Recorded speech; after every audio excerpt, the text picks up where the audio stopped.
Okay, good morning बच्चों, hello, welcome in the study point, a guidance for your future. This is Manas Kashyap and I am teaching you physics that you can feel. Today we have a lecture on optics, that is the image formation, the rule for image formation in concave and convex lens. Today we will discuss about the convex lens, the ray refraction, यानी कि कह सकते हो आप कि जब रे जाती है लेंस पे तो कैसे वो रिफ्रैक्ट होके, कैसे बैंड होके वो क्या होती है, अपने पाथ से डिस्टर्ब होती है, उसे हम बोर्ड पे देखेंगे। फिर उसी चीज़ को हम विजुअली चेक करेंगे रे ऑप्टिक्स के लॉस को समझने के लिए। इसमें हम एक लेज़र लाइट यूज़ कर रहे हैं, लेज़र लाइट के साथ स्मोक में हम उसके बैंडिंग को देखेंगे by using convex and concave lens. तो first law of for convex lens यही है, अगर कोई लाइट बीम कॉन्वेक्स लेंस के पैरेलल टू प्रिंसिपल एक्सिस जा रही है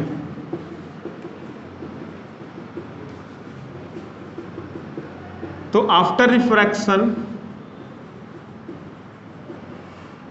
it bends and goes from focus of lens, means f2।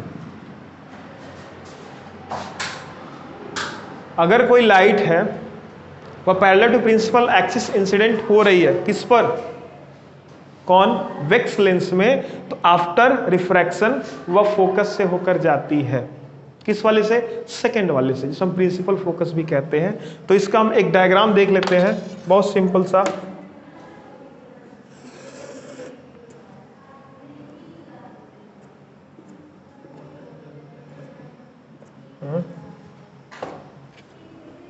इसका एक कॉन्वेक्स लेंस है, यहां पर एक लाइट सोर्स, ये इसका ऑप्टिकल सेंटर, ये इसका सेकेंडरी फोकस, ये primary focus, 2f1 and 2f2। अगर एक लाइट बीम है, ये प्रिंसिपल एक्सिस इसके पैरेलल के जा रही है, तो लेंस बहुत ही नैरो ले लेते हैं, थिन ले लेते हैं। उसमें क्या होगा कि लाइट सोर्स जो होगी वह उसके ऑप्टिकल सेंटर वाली लाइन से बैंड करेगी, ना कि उसके सरफेस से। यहां से बैंड ना करा के हम यहां से बैंड कराएंगे, और ये कहां से जाएगी, फोकस। ठीक है, फर्स्ट रूल यही है। इस चीज को हम विजुअली चेक करते हैं बाय लेजर बीम। एक हमारे पास स्टैंड में कॉन्वेक्स लेंस है और एक लेजर गन है, जिसको हम बॉक्स में सेटअप किए हुए हैं। इसमें बैंडिंग आप देखिएगा, नेचुरली लाइट जो होती है वो कैसी आती है, स्ट्रेट में जाती है, बट जब आप इसको लेंस के थ्रू ले जाएंगे तो रिफ्रैक्ट होगा, और रिफ्रैक्शन के बाद यह क्या करेगी, बैंड करेगी, अपने पाथ से क्या होगी, रिफ्रैक्ट होने के बाद एंगल चेंज करेगी। अगर नॉर्मली हम बाहर देखें तो बाहर अगर आप देखोगे तो लाइट एकदम सीधी जा रही है, विजुअलाइज हो पा रहा है कि नहीं, रेड कलर का, ठीक। लेकिन जैसे ये फॉल डाउन किस पर होगी, लेंस पर, तो आप थोड़ा सा ये बैंड करेगी अपने फोकस के टुवर्ड्स, और कहाँ जाके फॉल डाउन होगी, फोकस पे। तो यहाँ पर देखेंगे आप, नॉर्मल लाइट सीधी जा रही है, जब लेंस पर फॉल डाउन है तो थोड़ी सी ऊपर उठ रही है, और जैसे हम लेंस इमेज को, ऑब्जेक्ट को, लेजर्स को ऊपर कर रहे हैं तो किधर जा रही है, जैसे पैरेलल टू प्रिंसिपल एक्सिस जा रही होगी तो कहाँ से बैंड करेगी, फोकस से। तो थोड़ा सा हम अगर लाइट सोर्स को पैरेलल टू प्रिंसिपल एक्सिस ले जाएंगे तो कहाँ फॉल डाउन होगी, फोकस पे। अगर नीचे से जाएगी तो फोकस से उठेगी, और ऊपर से जाएगी तो फोकस पर फॉल डाउन होगी, जैसा कि आप देख सकते हैं। प्रॉपर देखिएगा विजुअलाइजेशन को, जब हम नीचे से कर रहे हैं तो ऊपर उठ रही लाइट भी, और जब ऊपर से कर रहे हैं तो नीचे जाके बैंड हो रही, थोड़ी सी बैंड हो रही है लाइट। ये चीज़ आप प्रॉपर देख सकते हैं, ठीक है, विजुअली चेक हो पा रहा है, थैंक यू। इसके बाद सेकंड है कि अगर कोई लाइट सोर्स किसी भी कॉन्वेक्स लेंस में, या कोई लाइट बीम है कॉन्वेक्स लेंस में, ऑप्टिकल सेंटर पे आ रही है, कहां पर आ रही है, ऑप्टिकल सेंटर पर, it never bends if light beam या लाइट रे, बीम कहना थोड़ा गलत होगा क्योंकि इसमें बहुत सारे लाइट रेज होते हैं। If light ray fall down at optical centre of, हम कॉन्वेक्स पढ़ रहे हैं, convex lens, it never bends, it never bends and goes in same direction. मेरे कहने का ये मतलब है, अगर ऑप्टिकल सेंटर फॉल डाउन होगी किसी भी एंगल पे, नीचे से या ऊपर से, तो क्या करेगी, उसी पाथ पर आगे निकल जाएगी, उसमें बैंडिंग नहीं होगा। कैसे चेक कर सकते हैं? बाय फिगर, यहां से ऐसे आई और आगे निकल गई, ये इसका इंसिडेंट रे है और ये क्या है, रिफ्रैक्टेड रे, ये उसी पाथ में आगे निकल गई, इसमें कोई बैंडिंग नहीं हुआ। ठीक है, ये चीज प्रॉपर नहीं दिखेगा बट हम चेक करते हैं। लेकिन अगर कोई भी लाइट सोर्स ऑप्टिकल सेंटर के पैरेलल एक्सिस से प्रिंसिपल एक्सिस से होके जा रही है, तो उसको बिना बैंड से क्या करना चाहिए, आगे निकल जाना चाहिए।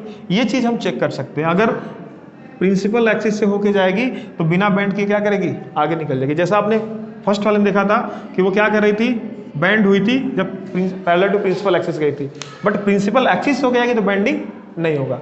यानी कि when light goes from principal axis through principal axis, it never bends because it is going from the optical centre of lens.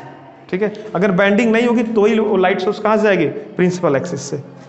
Check करें, इसमें थोड़ा थोड़ा बैंडिंग हो रहा है। एक पॉइंट ऐसा आएगा जहां पर बैंडिंग नहीं होगा, चेक कर सकते, बैंडिंग नहीं हो रहा है। ठीक है, नीचे करेंगे तो बैंडिंग हो रहा है, ऊपर करेंगे तो ही बैंडिंग हो रहा है, लेकिन जब मिडिल में करें तो बैंडिंग नहीं हो रहा है, यानी ये इसकी प्रिंसिपल एक्सिस होगी। क्या होगी, प्रिंसिपल एक्सिस होगी। और ऐसे ही हम कह सकते हैं, अगर ऑप्टिकल सेंटर से होकर गुजर रही होगी तो उसमें बैंडिंग मिलेगा ही नहीं देखने के लिए। ठीक है, लाइट सोर्स अगर ऑप्टिकल सेंटर से, हमारा थोड़ा इंस्ट्रूमेंट प्रॉपर नहीं है बट इस स्थिति में देख सकते हैं। ऐसे देखो, दिख रहा है, एकदम सीधा निकल गई, थोड़ा भी बैंडिंग नहीं हुआ। हो रहा है क्या, बैंडिंग हो रहा है, अभी भी हल्का हल्का हो रहा है, बट अगर इसके ऑप्टिकल सेंटर से जाएगा तो थोड़ा भी बैंडिंग नहीं होगा। अब बिल्कुल बैंडिंग नहीं हो रही है लाइट की। ठीक है, इस स्थिति में लाइट की थोड़ी बैंडिंग नहीं हो रही है। थर्ड कंडीशन क्या है, कॉन्वेक्स में ही 3 रूल होते हैं। हम समझाएंगे कि इमेज कैसे फॉर्म होता है, पहले थर्ड रूल समझ लेते हैं। थर्ड रूल इसी फर्स्ट का अपोजिट होता है। क्या है, अगर कोई लाइट सोर्स फोकस से आके इंसिडेंट हो रही है तो आफ्टर रिफ्रैक्शन कहां से जाती है, प्रिंसिपल एक्सिस के पैरेलल, बिल्कुल फर्स्ट वाले का अपोजिट है। इफ अ लाइट बीम या light ray coming from the focus, यानी कि F1 in a convex lens, it goes parallel to the principal axis after refraction. Okay, it goes parallel to principal axis after refraction.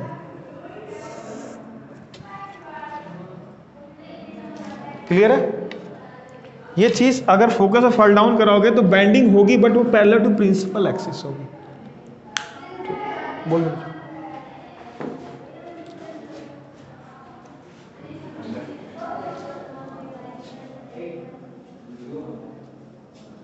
अगर focus में fall down होगी तो आप check कर सकते हैं,